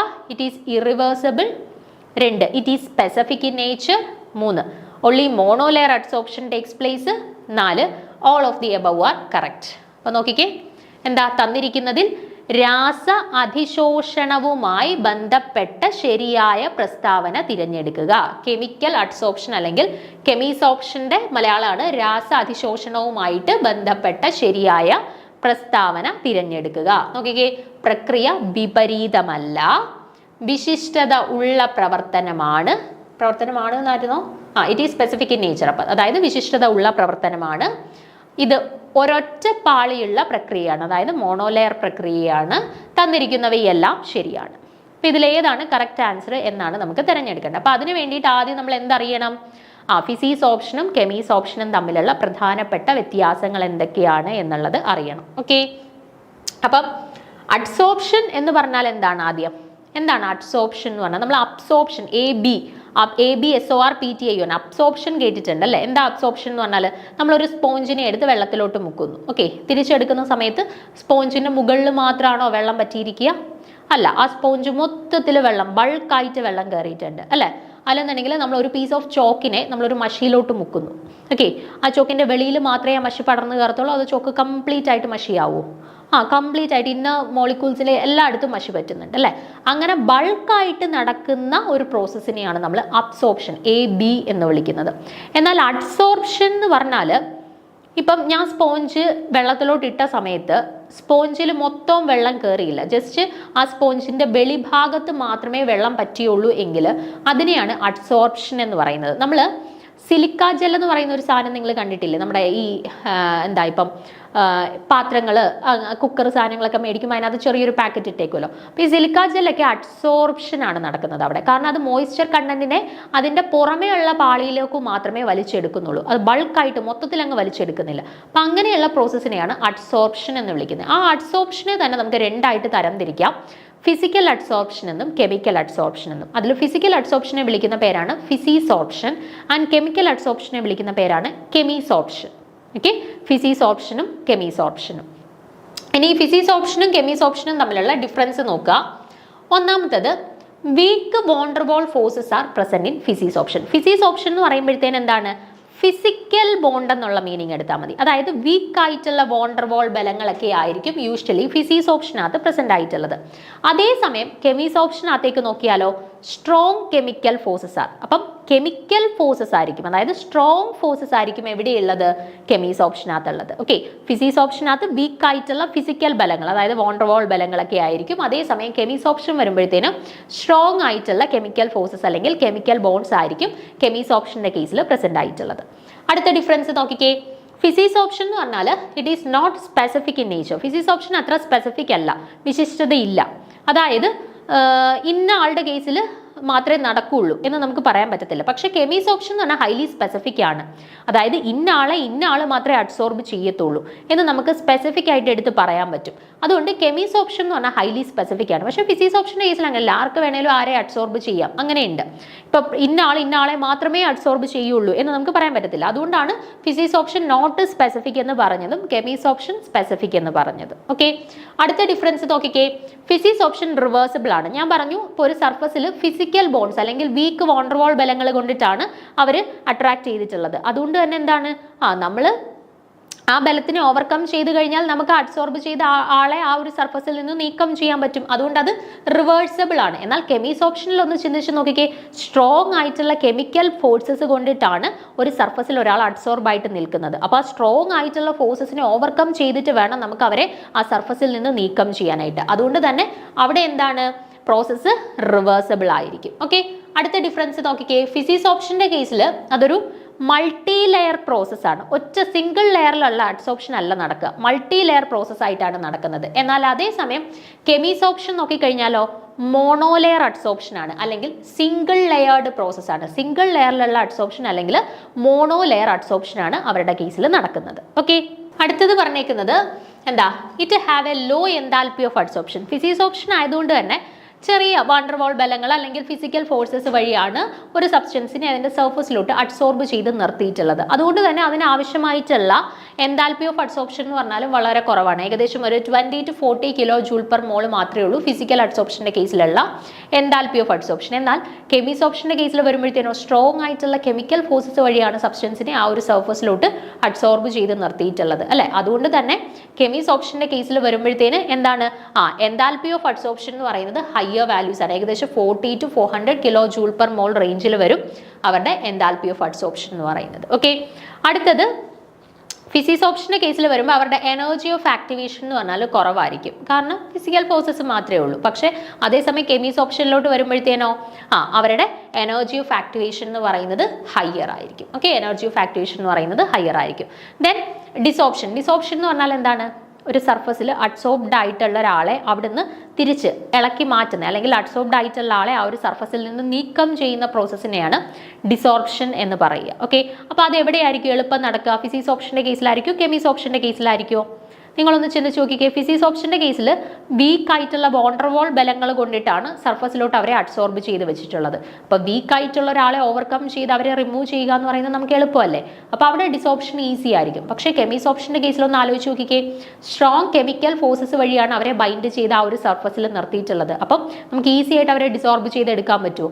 ഇല്ല. ആ ഫോഴ്സസിനെ എല്ലാം ഓവർകം ചെയ്താൽ മാത്രമേ നമുക്ക് അവരെ ആ സർഫസിൽ നിന്ന് നീക്കം ചെയ്യാനായിട്ട് പറ്റുള്ളൂ. സോ അവരുടെ കേസിൽ ഡിസോർപ്ഷൻ എന്ന് പറയുന്നത് ഡിഫിക്കൽട്ട് ആയിരിക്കും. ഓക്കെ, അപ്പം ഡിഫറൻസ് നോക്കാം ഫിസിസോർപ്ഷനും കെമിസോർപ്ഷനും തമ്മിൽ. ഫിസിസോർപ്ഷൻ്റെ കേസിൽ എന്താണ്, വീക്ക് ആയിട്ടുള്ള വോണ്ടർവാൾ ബലങ്ങളായിരിക്കും പ്രസന്റ് ആയിട്ടുള്ളത്. എന്നാൽ കെമിസോർപ്ഷൻ്റെ കേസിൽ സ്ട്രോങ് കെമിക്കൽ ഫോഴ്സസ് അല്ലെങ്കിൽ സ്ട്രോങ് കെമിക്കൽ ബോൺസ് ആയിരിക്കും അവർക്കിടയിൽ പ്രസന്റ് ആയിട്ടുള്ളത്. ദെൻ ഫിസിസോർപ്ഷൻ എന്ന് പറഞ്ഞാൽ സ്പെസിഫിക് ആണോ? അല്ല, സ്പെസിഫിക് അല്ല. എന്നാൽ കെമിസോർപ്ഷൻ ഹൈലി സ്പെസിഫിക് ആണ്. അടുത്തത് എന്താ പറഞ്ഞത്, ഫിസിക്സ് ഓപ്ഷൻ എന്ന് പറഞ്ഞാൽ റിവേഴ്സിബിൾ ആണ്, വീക്ക് വാട്ടർവാൾ ബലങ്ങളേ ഉള്ളൂ. അപ്പോൾ അവിടെ അഡ്സോർബ് ആയി കഴിഞ്ഞാൽ നമുക്ക് നീക്കം ചെയ്യാം, തിരിച്ച് റിവേഴ്സിബിൾ ആണ്. പക്ഷെ അതേസമയം കെമിസ് ഓപ്ഷനോ, കെമിസ് ഓപ്ഷൻ എന്ന് പറഞ്ഞാൽ ഇറിവേഴ്സിബിൾ ആണ് കേട്ടോ, ഇറിവേഴ്സിബിൾ എന്നാണേ, ഇറിവേഴ്സിബിൾ എന്നാണ് മാറ്റിയേക്കണം കേട്ടോ, ഇറിവേഴ്സിബിൾ എന്നാണ്. അതേപോലെ ഫിസിക്സ് ഓപ്ഷൻ്റെ കേസിൽ മൾട്ടി ലെയർ അഡ്സോപ്ഷൻ ആണ്, ഒരു സിംഗിൾ ലെയർ ആയിട്ടല്ല മൾട്ടി ലെയർ അഡ്സോപ്ഷൻ നടക്കുന്നു. എന്നാൽ കെമിസ് ഓപ്ഷൻ്റെ കേസിലോ ഓർത്ത് വെച്ചേക്കേണ്ട പോയിന്റാണ്, എപ്പോഴും നമുക്ക് ക്വസ്റ്റ്യൻസിൽ വരാനുള്ളത്, നമുക്ക് തെറ്റാൻ സാധ്യതയുള്ളതുമാണ് കേട്ടോ. കെമിസ് ഓപ്ഷൻ മൾട്ടി ലെയർ ആണ് എന്ന് പറഞ്ഞിട്ട് തരും. നമ്മൾ യൂഷ്വലി ചിന്തിച്ച് തെറ്റിക്കാറുള്ള ഒരു പോയിന്റും കൂടിയാണ് അത് സ്റ്റേറ്റ്മെന്റ് വൈസ് ചോദ്യങ്ങൾ വരുമ്പോൾ കേട്ടോ. അപ്പോൾ ഓർത്ത് വെച്ചേക്കുക, ഫിസിക്സ് ഓപ്ഷൻ ആണ് മൾട്ടി ലെയർ, നമ്മുടെ കെമിസ് ഓപ്ഷൻ എന്ന് പറഞ്ഞാൽ മോണോ ലെയർ അഡ്സോപ്ഷൻ ആണ് കേട്ടോ, ഒറ്റ പാളിയിൽ മാത്രമേ അഡ്സോപ്ഷൻ നടക്കുകയുള്ളൂ. ഓക്കെ, അടുത്തത് ഫിസിക്സ് ഓപ്ഷൻ്റെ കേസിൽ എൻതാൽപ്പി ഓഫ് അഡ്സോപ്ഷൻ എന്ന് പറയുന്നത് ലോവർ വാല്യൂ ആണ്, ഏകദേശം ഒരു 20 to 40 kJ/mol റേഞ്ചിലേ വരുന്നുള്ളൂ. പക്ഷേ കെമിസ് ഓപ്ഷൻ്റെ കേസിൽ ഹയർ എൻതാൽപ്പി ഓഫ് അഡ്സോപ്ഷൻ ആണ്, ഏകദേശം ഒരു 40 to 400 kJ/mol റേഞ്ചിലാണ് എൻതാൽപ്പി ഓഫ് അഡ്സോപ്ഷൻ വരുന്നത്. അടുത്തത് എനർജി ഓഫ് ആക്ടിവേഷൻ നോക്കിക്കഴിഞ്ഞാൽ ഫിസിക്സ് ഓപ്ഷൻ്റെ കേസിൽ ലോ ആണ്, പക്ഷേ കെമിസ് ഓപ്ഷൻ്റെ കേസിൽ ഹയർ വാല്യൂസ് ആണ്. ആൻഡ് ഫൈനലി നമ്മൾ പറഞ്ഞു ഫിസിക്സ് ഓപ്ഷൻ്റെ കേസിൽ വീക്ക് ഫോഴ്സസ് ആയതുകൊണ്ട് തന്നെ ഡിസോപ്ഷൻ ഈസി ആയിട്ട് നടന്നോളും. പക്ഷേ കെമിസ് ഓപ്ഷൻ്റെ കേസിൽ സ്ട്രോങ് കെമിക്കൽ ബോൺസ് ആയതുകൊണ്ട് തന്നെ ഡിസോപ്ഷൻ ഡിഫിക്കൽട്ട് ആയിട്ടായിരിക്കും നടക്കുന്നത്. ഓക്കെ, അപ്പോൾ അത്രയും പോയിന്റ്സ് ഓർത്ത് വെച്ചിരിക്കുക. ഇനി നമ്മുടെ ചോദ്യത്തിലോട്ട് വരാം. ട്രൂ ആയിട്ടുള്ള സ്റ്റേറ്റ്മെന്റ് ആണ് ചോദിച്ചത്, ആരെ റിലേറ്റ് ചെയ്ത്, കെമിസ് ഓപ്ഷൻ റിലേറ്റഡ് ആയിട്ടുള്ളത്. അപ്പോൾ ഇറിവേഴ്സിബിൾ അല്ലേ? നമ്മൾ പറഞ്ഞു ഇത് മാറ്റിക്കോണേ, റിവേഴ്സിബിൾ എന്നല്ല ഇറിവേഴ്സിബിൾ എന്നാ, ചിന്തിച്ച് നോക്കിയാൽ മതി. ജസ്റ്റ് സ്ട്രോങ് കെമിക്കൽ ഫോഴ്സ് വഴിയാണ് അവരെ ബൈൻഡ് ചെയ്ത് വെച്ചിട്ടുള്ളത്. അപ്പോൾ നമുക്ക് പെട്ടെന്ന് അവരെ വലിച്ചെടുക്കാൻ പറ്റുമോ? ഇല്ല. അതുകൊണ്ട് തന്നെ അവർ ഒരിക്കൽ അഡ്സോർബ് ആയി കഴിഞ്ഞാൽ നമുക്ക് അതിനെ വീണ്ടും റിവേഴ്സ് ചെയ്ത് കൊണ്ടുവരിക എന്ന് പറയുന്നത് ബുദ്ധിമുട്ടാണ്. അപ്പോൾ അത് ഇറിവേഴ്സിബിൾ ആണ്, ശരിയായിട്ടുള്ള സ്റ്റേറ്റ്മെന്റ് ആണ്. അടുത്ത നോക്കിയാൽ it is specific in nature ആണ് അല്ലേ. ഫിസിക്സ് ഓപ്ഷന്റെ കേസിൽ വീക്ക് ആയിട്ടുള്ള ബലങ്ങൾ ആയതുകൊണ്ട് തന്നെ അത് ഹൈലി സ്പെസിഫിക് അല്ല. പക്ഷേ കെമിസ് ഓപ്ഷന്റെ കേസിലോ സ്ട്രോങ് ഫോഴ്സസ് ആണ്, അതുകൊണ്ട് തന്നെ ഹൈലി സ്പെസിഫിക് ആണ്. ഇന്ന ആളെ അഡ്സോർബ്ഡ് ആവത്തുള്ളൂ, ഇന്ന ആൾ മറ്റേ ആളെ അഡ്സോർബ് ആവത്തുള്ളൂ, അങ്ങനെ ഒരു സ്പെസിഫിസിറ്റി ഉണ്ട്. അപ്പോൾ അതും കറക്റ്റ് ആണ്, സ്പെസിഫിക് ഇൻ നേച്ചർ ആണ്. ദെൻ മോണോ ലെയർ അഡ്സോപ്ഷൻ അല്ലേ, മൾട്ടി ലെയർ അഡ്സോപ്ഷൻ നടക്കുന്നത് ഫിസിക്സ് ഓപ്ഷനിലാണ്, കെമിസ് ഓപ്ഷനിൽ മോണോ ലെയർ അഡ്സോപ്ഷൻ തന്നെയാണ് നടക്കുന്നത്. അപ്പോൾ ഏതാണ്? 3 സ്റ്റേറ്റ്മെന്റും ശരിയാണ്. ഓൾ ഓഫ് ദി എബവ് ആണ് കറക്റ്റ് ആയിട്ട് വരുന്നത് കേട്ടോ. Option D all of the above ആണ് കറക്റ്റ്. ഇതും നമുക്ക് സ്ഥിരം ഫിസിക്സ് ഓപ്ഷൻ കെമിസ് ഓപ്ഷൻ റിലേറ്റഡ് ആയിട്ട് സ്റ്റേറ്റ്മെന്റ് വൈസ് ചോദ്യങ്ങൾ സ്ഥിരമായിട്ട് എക്സാംസിന് ചോദിക്കാറുള്ളതാണ് കേട്ടോ. ഇമ്പോർട്ടൻസ് കൊടുത്ത് തന്നെ പഠിക്കാം. നമ്മുടെ സർഫസ് കെമിസ്ട്രി ഒക്കെ വലിയ ബുദ്ധിമുട്ടില്ലാതെ നിങ്ങൾക്ക് പഠിച്ചെടുക്കാൻ പറ്റുന്ന ടോപ്പിക്സ് ആണ്. പഠിച്ചു കഴിഞ്ഞാൽ എന്തായാലും മാർക്ക് നമുക്ക് സ്കോർ ചെയ്യാൻ പറ്റും. ആ തരത്തിലുള്ള ചോദ്യങ്ങൾ മാത്രമേ ഈ ഒരു സെക്ഷൻസിൽ നിന്നും വരുള്ളൂ കേട്ടോ. അപ്പോൾ എന്തായാലും സർഫസ് കെമിസ്ട്രി സ്കിപ്പ് ചെയ്യാണ്ട് തന്നെ നിങ്ങൾ പോർഷൻസ് പ്രിപ്പയർ ചെയ്യുന്ന സമയത്ത് പഠിക്കാനായിട്ട് ശ്രദ്ധിക്കുക. ഓക്കെ, അടുത്തത് 8ാമത്തെ ചോദ്യം. The Lyman series of lines in hydrogen spectrum is formed during the transition of electrons from the higher levels to first orbit, second orbit, third orbit or fourth orbit. അപ്പോൾ എന്താ ചോദ്യം? Lyman സീരീസിൽ transition നടക്കുന്നത് ഉയർന്ന ഓർബിറ്റലുകളിൽ നിന്നും ഏത് ഓർബിറ്റലിലേക്കാണ്? ഓക്കെ, അപ്പോൾ ലൈമാൻ സീരീസ് നമ്മുടെ ഹൈഡ്രജൻ സ്പെക്ട്രത്തിനകത്ത് നമ്മൾ 5 ഡിഫറെൻറ്റ് ടൈപ്പ് ഓഫ് സീരീസ് പഠിച്ചിട്ടുണ്ട്.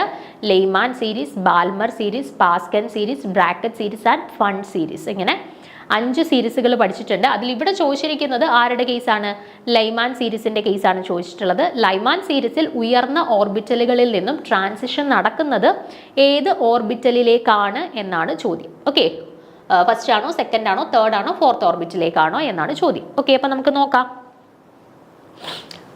When an electron is excited to an outer orbit, it uses different route to get its original or lower orbit. And these transitions from higher orbit to lower orbit lead to the emission of many lines in the hydrogen spectrum. Okay, അപ്പോൾ നമ്മളിപ്പം ഒരു ഓർബിറ്റിൽ അല്ലെന്നുണ്ടെങ്കിൽ ഒരു particular energy absorb ചെയ്ത് കഴിഞ്ഞാൽ അത് higher ലെവൽസിലോട്ട് പോകും, അല്ലെങ്കിൽ ഒരു എക്സൈറ്റഡ് ലെവൽസിലോട്ട് പോകും. പക്ഷേ അത് ഈ ഹയർ എനർജി ലെവലിൽ അവർക്ക് നിലനിൽക്കാൻ പറ്റുമോ? ഇല്ല, കാരണം അവർ അൺസ്റ്റേബിൾ ആയിരിക്കും ഹയർ എനർജി ലെവലിൽ. അപ്പോൾ ഹയർ എനർജി ലെവലിൽ പോയിട്ടുള്ള ഒരാൾ എപ്പോഴും എന്തിനു ശ്രമിക്കും? തിരിച്ച് അവരുടെ ലോവർ എനർജി ലെവലിലോട്ട് തിരിച്ചു വരാനായിട്ട് ശ്രമിക്കും അല്ലേ. അപ്പോൾ ഇവിടെ ഇപ്പോൾ ഹൈഡ്രജൻ സ്പെക്ട്രത്തിൻ്റെ കേസ് എടുത്തു കഴിഞ്ഞാലും ഇവർ ഹയർ ലെവൽസിലോട്ട് പോയി കഴിഞ്ഞാൽ ഒരു സിംഗിൾ പാത്വേയിലൂടെയല്ല തിരിച്ച് ഗ്രൗണ്ട് ലെവലിലോട്ട് വരിക, അല്ലെങ്കിൽ ലോവസ്റ്റ് ലെവൽ എനർജി ലെവൽസിലോട്ട് വരിക. ഡിഫറെൻറ്റ് പാത്വേസിലൂടെ ആയിരിക്കും അവർ ഒരു എനർജി ലെവലിലോട്ട് എത്തിപ്പെടുക. ഓക്കെ, അപ്പോൾ അതിൻ്റെ ബേസിസിൽ നമുക്ക് ഹൈഡ്രജൻ സ്പെക്ട്രത്തിലുള്ള സീരീസുകളെ 5 ഡിഫറെൻറ്റ് സീരീസുകളായിട്ട് കണക്കാക്കാം. എന്തൊക്കെയാണ്? Lyman, Balmer, Paschen, Brackett and Pfund. 6 എന്നല്ല 5 കേട്ടോ. Lyman, Balmer, Paschen, Brackett and Pfund series. ഇനി ഓരോ സീരീസിനെയും കുറച്ച് പ്രത്യേകതകൾ നമുക്ക് നോക്കാം. ഓക്കെ, ആ പ്രത്യേകതകൾ ഇമ്പോർട്ടൻ്റ് ആണ്. പോയിന്റ്സ് നിങ്ങൾ നോക്കി വെച്ചേക്കുക. സാധാരണ ഹൈഡ്രജൻ സ്പെക്ട്രം റിലേറ്റഡ് ആയിട്ട് ഈ Lyman Balmer Paschen Brackett and Pfund series related ആണ് ചോദ്യങ്ങൾ വരുന്നത്. ഒന്നെങ്കിൽ ഇപ്പം ഈ ചോദ്യത്തിൽ കണ്ടതുപോലെ എവിടെ നിന്ന് എങ്ങോട്ടാണ് ട്രാൻസിഷൻ നടക്കുന്നത് എന്നുള്ള രീതിയിൽ ചോദിക്കുക. അല്ലെങ്കിൽ ഇപ്പം 4 ട്രാൻസിഷൻ തന്നിട്ട് ബാൽമർ സീരീസിൽ കറക്റ്റ് ആയിട്ടുള്ള ട്രാൻസിഷൻ ഏതാണ് അങ്ങനെ ചോദിക്കാം.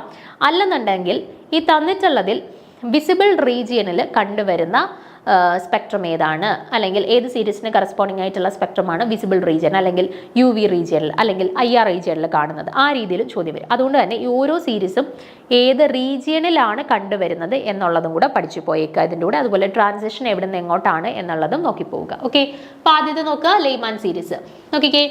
When an electron transition takes place from a higher level orbital, that is 2, 3, 4, 5, etc. to first orbital, that is n1 equal to 1, the produced line on the spectrum corresponding to Lehman series. അപ്പോൾ ലെയ്മാൻ സീരീസിൽ എപ്പോഴും transition നടക്കുന്നത് എങ്ങോട്ടാണ്? ഒന്നിലേക്കാണ് transition നടക്കുന്നത്. അപ്പോൾ ഒന്നിലേക്ക് transition നടക്കണമെങ്കിൽ എവിടെ നിന്നൊക്കെ എങ്ങോട്ട് നടക്കാം? 2ൽ നിന്ന് 1ലേക്ക് നടക്കാം, 3ൽ നിന്ന് 1ലേക്ക് നടക്കാം, 4ൽ നിന്ന് 1ലേക്ക് നടക്കാം, 5ൽ നിന്ന് 1ലേക്ക് നടക്കാം, 6ൽ നിന്ന് 1ലേക്ക് നടക്കാം അല്ലേ? അപ്പം ഹയർ ലെവൽസ് എന്ന് പറയുന്നത് 2 ആവാം, 3 ആവാം, 4 ആവാം, 5 ആവാം, 6 ആവാം, ഏത് വേണേലും ആവാം. ലോവർ ലെവൽ എന്ന് പറയുന്നത് ഏതാ? 1. അപ്പോൾ 2 to 1 അല്ലെങ്കിൽ 3 to 1 അല്ലെങ്കിൽ 4 to 1 അല്ലെങ്കിൽ 5 to 1 ട്രാൻസിഷൻസിനെയാണ് നമ്മൾ പൊതുവെ ലെയ്മാൻ സീരീസിന്റെ കറസ്പോണ്ടിങ് ആയിട്ടുള്ള ട്രാൻസിഷൻസ് എന്ന് പറയുന്നത്. അപ്പോൾ ഹയർ ലെവൽ N2 എന്ന് പറയുന്നത് 2, 3, 4, 5 എക്സെട്ര ആവാം. ആൻഡ് ലോവർ ലെവൽ N1 എന്ന് പറയുന്നത് എന്തായിരിക്കും? 1 ആയിരിക്കും. പിന്നെ ഓർത്ത് വെച്ചിരിക്കേണ്ട പോയിന്റ്, ഇവിടുത്തെ ഇവരുടെ കറസ്പോണ്ടിങ് വേവ് ലെങ്ത് എന്ന് പറയുന്നത് ഏത് റീജിയനിലാണ് വരുന്നത്? അൾട്രാ വയലറ്റ് UV റീജിയനിന് കറസ്പോണ്ടിങ് ആയിട്ടുള്ള വേവ് ലെങ്ത് ആണ് ലെയ്മാൻ സീരീസിൽ. ഓക്കെ, അപ്പം the wavelength of the produced photons lies in the UV region. അപ്പോൾ ലെയ്മാൻ സീരീസ് എന്ന് പറഞ്ഞാൽ UV റീജിയനിന് കറസ്പോണ്ടിങ് ആയിട്ടാണ് വരുന്നത്. അതും ഓർത്ത് വെച്ചിരിക്കുക. അപ്പോൾ 2 പോയിന്റ്സ് ഉണ്ട്. ഇവിടെ ലോവസ്റ്റ് ലെവൽ എന്ന് പറയുന്നത് N1 ഈസ് ഈക്വൽ ടു 1 ആണ്. And highest level N2 equal to 2, 3, 4, 5 et cetera ആണ്. ദെൻ അതുപോലെ തന്നെ ഇവരുടെ വേവ് ലെങ്ത് എന്ന് പറഞ്ഞാൽ കറസ്പോണ്ടിങ് ടു UV റീജിയൻ ആണ്. ഓക്കെ ആണല്ലോ. ഇനി രണ്ടാമത്തേത് ബാൽമർ സീരീസ്. ബാൽമർ സീരീസ് ആകുമ്പം ട്രാൻസിഷൻ നടക്കുന്നത്, അതായത് ലോവസ്റ്റ് ലെവൽ എന്ന് പറയുന്നത് 2 ആണ്. അപ്പോൾ ഹയസ്റ്റ് ലെവൽ N1 ആണ്. ലോവസ്റ്റ് ലെവൽ N1 എന്ന് പറയുന്നത് 2 ആണ്. അപ്പോൾ ഹയസ്റ്റ് ലെവൽ N2 എന്തൊക്കെയാവാം? N2 എന്ന് പറയുന്നത് ഇതിന് മുകളിലോട്ടുള്ള ആര് വേണമല്ലോ, 3, 4, 5, 6, 7 എന്ത് വേണേലും ആവാം. അപ്പം 3ൽ നിന്ന് 2ലേക്ക്, അല്ലെ 4ൽ നിന്ന് 2ലേക്ക്, അല്ലെ 5ൽ നിന്ന് 2ലേക്ക്, അല്ലെങ്കിൽ 6ൽ നിന്ന് 2ലേക്കുള്ള ട്രാൻസിഷൻസ് എല്ലാം, 2ലേക്ക് വരുന്ന ട്രാൻസിഷൻസ് എല്ലാം എന്താണ്? ബാൽമർ സീരീസിന് കറസ്പോണ്ടിങ് ആയിട്ടുള്ളതാണ്. ഓക്കെ, അപ്പോൾ അതാണ് എന്താ, when an electron transition takes place from the higher orbital 3, 4, 5, 6 etc. to the second orbital n equal to 2, the produced lines of the spectrum corresponding to Balmer series. ആ transitions എല്ലാം Ballmer സീരീസിന്റെ corresponding ആയിട്ടാണ് വരുന്നത്. Okay, then Balmer series അടുത്ത് ഓർത്ത് വെച്ചിരിക്കേണ്ട point, ഏത് റീജിയന് corresponding ആയിട്ടാണ്? ലെയ്മാൻ നമ്മൾ പറഞ്ഞു അൾട്രാ വയലറ്റ് റീജിയന് കറസ്പോണ്ടിങ് ആയിട്ടാണ് അവരുടെ വേവ് ലെങ്ത് വരിക. ആൻഡ് ബാൽമർ സീരീസിന്റെ കറസ്പോണ്ടിങ് ആയിട്ടുള്ള വേവ് ലെങ്ത് വരിക എവിടെയാണ്? വിസിബിൾ റീജിയന് കറസ്പോണ്ടിങ് ആയിട്ടാണ്. ഓക്കെ, വിസിബിൾ റീജിയന് കറസ്പോണ്ടിങ് ആയിട്ടാണ്, ഓർത്ത് വെച്ചേക്കുക. അടുത്തത് 3 പാസ്കൻ സീരീസ്. പാസ്കൻ സീരീസ് ആകുമ്പോഴത്തേന് എങ്ങനെയാ വരിക? പാസ്കൻ സീരീസ് വരുമ്പോഴത്തേന് ട്രാൻസിഷൻ നടക്കുക, ലോവസ്റ്റ് ലെവൽ എന്ന് പറയുന്നത് 3 ആണ്. 3ാമത്തെ ലെവലിലോട്ടാണ് ട്രാൻസിഷൻ നടക്കുന്നത്. അപ്പോൾ ഹയസ്റ്റ് ലെവൽ എന്തൊക്കെയായിരിക്കും? N2 എന്ന് പറയുന്നത് എന്തൊക്കെ വരാം? 4, 5, 6, 7 എക്സെട്ര. അപ്പോൾ ഹയസ്റ്റ് ലെവലായിട്ടുള്ള 4, 5, 6, 7 നിന്നെല്ലാം എങ്ങോട്ടേക്ക് നടക്കുന്ന ട്രാൻസിഷൻ? ലോവസ്റ്റ് ലെവലായിട്ടുള്ള 3യിലോട്ട് നടക്കുന്ന ട്രാൻസിഷൻ. അപ്പോൾ ഏത് ഹയർ ലെവലിൽ നിന്നും 3യിലേക്ക് നടക്കുന്ന ട്രാൻസിഷൻസ് ആണ് എന്ത്? പാസ്കൻ സീരീസ് എന്ന് പറയുന്നത്. ഓക്കെ, അപ്പോൾ പാസ്കൻ സീരീസ് ക്ലിയർ ആണല്ലോ. ഇനി ഓർത്ത് വെച്ചിരിക്കേണ്ടത്, ഇവരുടെ വേവ് ലെങ്ത് റീജിയൻ എന്ന് പറഞ്ഞാൽ എന്താ? ഇൻഫ്രാറെഡ് റീജിയന് കറസ്പോണ്ടിങ് ആയിട്ടാണ് കേട്ടോ. IR റീജിയന് കറസ്പോണ്ടിങ് ആയിട്ടുള്ള വേവ് ലെങ്ത് ആണ് പാസ്കൻ സീരീസിൽ വരുന്നത്. ഓക്കെ, അടുത്തത് ബ്രാക്കറ്റ് സീരീസ്. ബ്രാക്കറ്റ് സീരീസ് ആകുമ്പോൾ ലോവസ്റ്റ് ലെവൽ എന്തായിരിക്കും? N1 ലോവസ്റ്റ് ലെവൽ എന്ന് പറയുന്നത് 4 ആയിരിക്കും. അപ്പോൾ ട്രാൻസിഷൻ നടക്കുന്നത് എവിടെ നിന്ന് എങ്ങോട്ടായിരിക്കും? N2 ഈക്വൽ ടു 5, 6, 7 എക്സെട്രയിൽ നിന്നും N1 ഈക്വൽ ടു 4ലോട്ട് നടക്കുന്ന ട്രാൻസിഷനാണ് എന്താ? ബ്രാക്കറ്റ് സീരീസ് എന്ന് പറഞ്ഞാൽ. ആൻഡ് ഇവരുടെ വേവ് ലെങ്തും എവിടെ തന്നെയാണ്? ഇൻഫ്രാറെഡ് റീജിയന് കറസ്പോണ്ടിങ് ആണ് കേട്ടോ. പാസ്കൻ സീരീസിൻ്റെയും അതുപോലെ തന്നെ ബ്രാക്കറ്റ് സീരീസിൻ്റെയും വേവ് ലെങ്ത് എന്ന് പറയുന്നത് IR റീജിയന് കറസ്പോണ്ടിങ് ആയിട്ടാണ്. ഓക്കെ, അടുത്തത് ഫണ്ട് സീരീസ്. ഫണ്ട് സീരീസ് ആകുമ്പോഴത്തേന് ട്രാൻസിഷൻ നടക്കുന്നത് എങ്ങോട്ടാ? അവരുടെ ലോവർ ലെവൽ എന്തായിരിക്കും? N1 ഈക്വൽ ടു 5 ആയിരിക്കും. അപ്പോൾ ട്രാൻസിഷൻ നടക്കുന്നത് എവിടെ നിന്നായിരിക്കും? N2 ഈസ് ഈക്വൽ ടു 6, 7, 8 എക്സെട്രയിൽ നിന്നും N1 ഈക്വൽ ടു 5 നടക്കുന്ന ട്രാൻസിഷനാണ് ഫണ്ട് സീരീസിന് കറസ്പോണ്ടിങ് ആയിട്ടുള്ള ട്രാൻസിഷൻ എന്ന് പറയുന്നത്. ആൻഡ് ഇവരുടെ റീജിയണും ഏതിനകത്ത് കറസ്പോണ്ടിങ് ആയിട്ട് വരും? ഫാർ ഇൻഫ്രാറെഡ് റീജിയൻ കേട്ടോ. അപ്പോൾ നമ്മുടെ ലെയ്മാൻ സീരീസ് മാത്രമേ ഉള്ളൂ UV റീജിയൻ്റെ കറസ്പോണ്ടിങ് ആയിട്ടുള്ള വേവ് ലെങ്ത് വരുന്നത്. ആൻഡ് ബാൽമർ സീരീസ് മാത്രമേ ഉള്ളൂ വിസിബിൾ റീജിയൻ്റെ കറസ്പോണ്ടിങ് ആയിട്ടുള്ള വേവ് ലെങ്ത് വരുന്നത്. പാസ്കനും ബ്രാക്കറ്റും ഫണ്ടും IR റീജിയൻ ഇൻഫ്രാറെഡ് റീജിയന് കറസ്പോണ്ടിങ് ആയിട്ടുള്ള വേവ് ലെങ്ത് ആണ് വരുന്നത്. ഓക്കെ, പിന്നെ ഓർത്തിരിക്കേണ്ട കാര്യം ഈ പറയുന്ന ട്രാൻസിഷൻ എവിടെ നിന്ന് എങ്ങോട്ടെന്ന് ആണെന്നാണ്. ലെയ്മാൻ്റെ കേസിൽ ഹയർ ലെവൽസ് 2, 3, 4 എക്സെട്ര ആവാം. ലോവർ ലെവൽ എന്ന് പറയുന്നത് എപ്പോഴും 1 മാത്രമേ ട്രാൻസിഷൻ നടക്കൂ. 2ൽ നിന്ന് 1, 3ൽ നിന്ന് 1, 4ൽ നിന്ന് 1, 5ൽ നിന്ന് 1 അങ്ങനെ. അതുപോലെ ബാൽമർ ആകുമ്പോഴത്തേന് ഹയർ ലെവൽസ് 3, 4, 5 എക്സെട്ര എന്നാണ് പോകുന്നത്. അതായത് അവിടുത്തെ ലോവർ ലെവൽ എന്താണ്? 2ലേക്ക് മാത്രമേ ട്രാൻസിഷൻ നടക്കൂ. 3ൽ നിന്ന് 2, 4ൽ നിന്ന് 2, 5ൽ നിന്ന് 2 അങ്ങനെ. പാസ്കൻ സീരീസ് ആകുമ്പോൾ ലോവസ്റ്റ് ലെവൽ എന്ന് പറയുന്നത് 3 ആണ്. അപ്പോൾ ഹയർ ലെവൽ എന്തൊക്കെ വരും? 4, 5, 6 എക്സെട്ര. അപ്പോൾ അവിടുത്തെ ട്രാൻസിഷൻ എങ്ങനെ ആയിരിക്കും? 4 to 3, 5 to 3, 6 to 3 അങ്ങനെ ആയിരിക്കും. അടുത്ത ബ്രാക്കറ്റ് സീരീസ് ആകുമ്പോഴത്തേന് ലോവസ്റ്റ് എനർജി ലെവൽ എന്ന് പറയുന്നത് 4 ആണ്. അപ്പോൾ 4ലേക്കായിരിക്കും ട്രാൻസിഷൻ നടക്കുക. അപ്പോൾ ഹയർ ലെവൽസ് എന്ന് പറഞ്ഞാൽ 5, 6, 7 എക്സെട്ര ആയിരിക്കും. അപ്പോൾ ട്രാൻസിഷൻ എന്തൊക്കെയാണ്? 5 to 4, 6 to 4, 7 to 4 അങ്ങനെ പോകും. ഓക്കെ, ഫണ്ട് സീരീസ് ആകുമ്പോൾ ലോവസ്റ്റ് ലെവൽ എന്ന് പറഞ്ഞാൽ N1 ഈക്വൽ ടു 5 ആണ്. ഓക്കെ, അപ്പോൾ ട്രാൻസിഷൻ നടക്കുന്നത് 6, 7, 8ൽ നിന്നൊക്കെ ആയിരിക്കും. അപ്പോൾ 6 to 5, 7 to 5, 8 to 5 അങ്ങനെയായിരിക്കും ട്രാൻസിഷൻസ് വരുന്നത് കേട്ടോ. ഇത് കൃത്യമായിട്ടും പഠിച്ചു വെച്ചേക്കുക. സാധാരണ ചോദിക്കുന്നതാണ് ഹൈഡ്രജൻ സ്പെക്ട്രം റിലേറ്റഡ് ആയിട്ടുള്ള ഒരു ചോദ്യം. മിക്ക എക്സാംസിന് നമ്മൾ കണ്ടുവരുന്നതാണ്. പിന്നെ ഇവിടെ ചോദ്യത്തിലോട്ടൊന്ന് പോയിക്കേ. എന്തായിരുന്നു ചോദ്യം? ലെയ്മാൻ സീരീസിൽ hydrogen spectrum formed during the transition of electrons from higher ലെവൽസിൽ നിന്ന് എങ്ങോട്ടേക്കാണ് ലെയ്മാൻ സീരീസിൽ ട്രാൻസിഷൻ പോകുന്നത്? N1 ഈക്വൽ ടു 1 ഒന്നിലേക്കാണ് പോകുന്നത് അല്ലേ? അതായത് ഏത് ഓർബിറ്റലിലോട്ട്? ഫസ്റ്റ് ഓർബിറ്റലിലോട്ടാണ് ട്രാൻസിഷൻ നടക്കുന്നത്. സോ കറക്റ്റ് ആൻസർ ആയിട്ട് വരുന്നത് എന്താണ്? ഓപ്ഷൻ A ആണ്. ഓക്കെ, ഓർത്ത് വെച്ചേക്കുക. കൃത്യമായിട്ട് ഈ പറഞ്ഞ പോയിന്റ്സ്, എക്സ്ട്രാ കുറച്ച് പോയിന്റ്സ് പറഞ്ഞിട്ടുണ്ടല്ലോ 4 5 സീരീസുമായിട്ട് റിലേറ്റ് ചെയ്ത് ആ പോയിന്റ്സ് എല്ലാം കൃത്യമായിട്ട് നോക്കി വെച്ചേക്കുക. ചോദ്യങ്ങൾ വരുന്നതാണ്, എന്നാൽ ഈസി ആയിട്ട് നമുക്ക് അറ്റംപ്റ്റ് ചെയ്യാൻ പറ്റുന്നതുമാണ്. ഓക്കെ, അപ്പം ബാക്കി ചോദ്യങ്ങളുടെ സീരീസ് നമുക്ക് അടുത്ത സെക്ഷനിൽ ഡിസ്കസ് ചെയ്യാം. Okay, thank you.